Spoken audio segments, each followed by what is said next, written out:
আসসালামু আলাইকুম।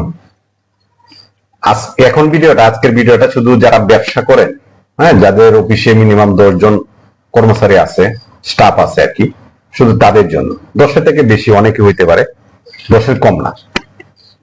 যারা বস আছেন, যারা ব্যবসা করেন, ব্যবসার মালিক, যে প্রতিষ্ঠানের যে মালিক, ওরা তো স্বাভাবিক জীবনযাপন করে, তারা সবসময় টেনশনে থাকে, যেমন আমি থাকি। হ্যাঁ, সবসময়, মানে যারা মালিক তারা সবসময় টেনশনে থাকে।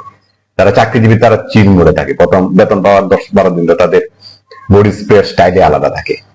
কিন্তু মালিকরা কিন্তু কোনো সময় এরকম রিল্যাক্স ফিল কখনো করতে পারে না। মালিকদের সাধারণত এটা, কোন মালিকই না, আমি জানি না কোন মালিক করতে পারে। দেখতে পারেন যে অনেক বড় বড় গাড়িতে যাতায়াত করতেছে, অনেক বড় গাড়িতে নামতেছে, উঠতেছে, বসতেছে, অনেক।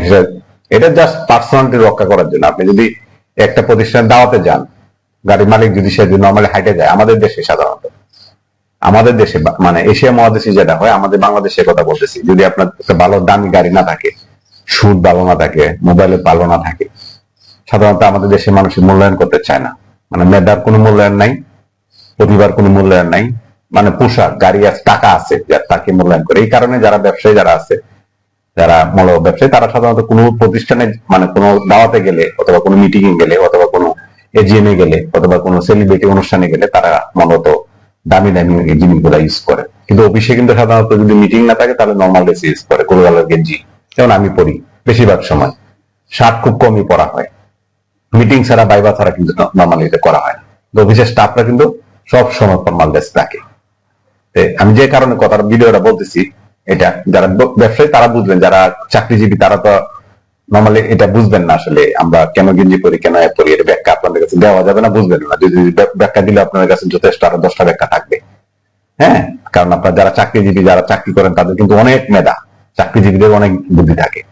যাদের মেধা কম তারাই কিন্তু ব্যবসা করে, আর আপনারা অনেক মেধা আছে দেখি কিন্তু আপনারা চাকরি করেন। এটা কিন্তু বুঝতে হবে।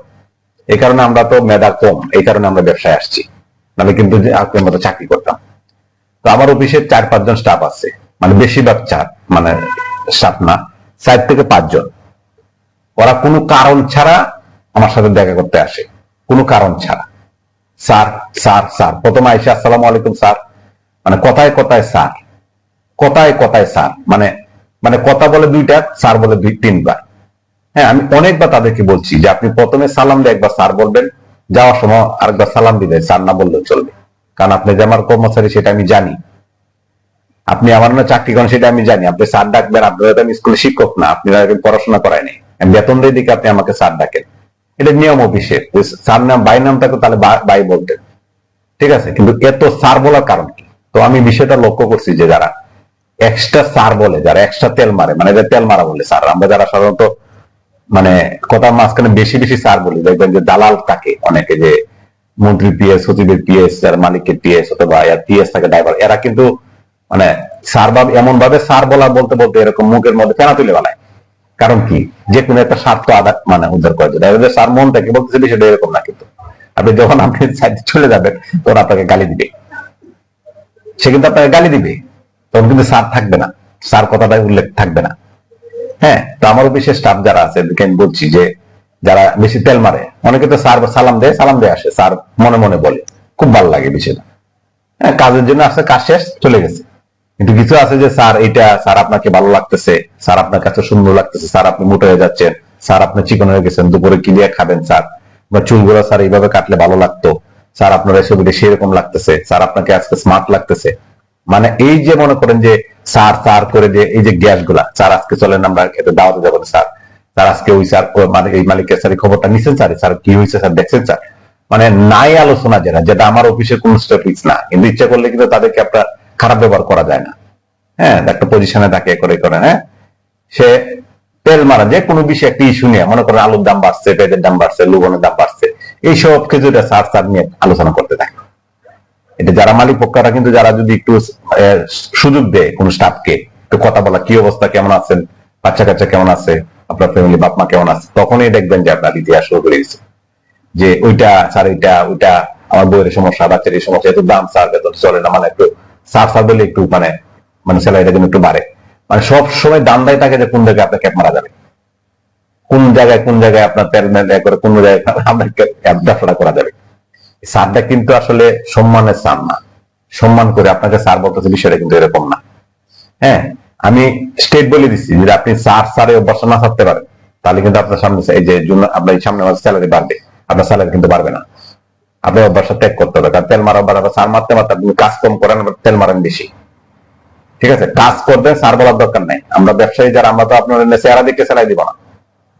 আমরা তো আপনার নিয়োগ দিচ্ছি একটা প্রতিষ্ঠান, একটা কাজের জন্য। কাজটা যদি ঠিক মতো না করে খালি স্যার স্যার করে মিল ডাকে, স্যারের সাথে মিল রাখবেন, কোনো প্রবলেম হওয়ার পরে স্যারকে যেমন বলতে পারেন যে স্যার তেল মারে জিনিসটা, স্যারের ক্ষতি করে আপনি তেল মারবেন, তা তো হয় না। আমি ভিডিওটা কেন বানাচ্ছি, যে আমার স্টাফরা ভিডিও গুলো দেখে, এই জন্য আমি তাদেরকে আজকে মিটিং আজকে বলে দিচ্ছি, কথাবার্তা বলে দিচ্ছি যে স্যার এক্সট্রা কোনো স্যারের দরকার নাই, প্রয়োজন ছাড়া স্যার বলার দরকার নাই।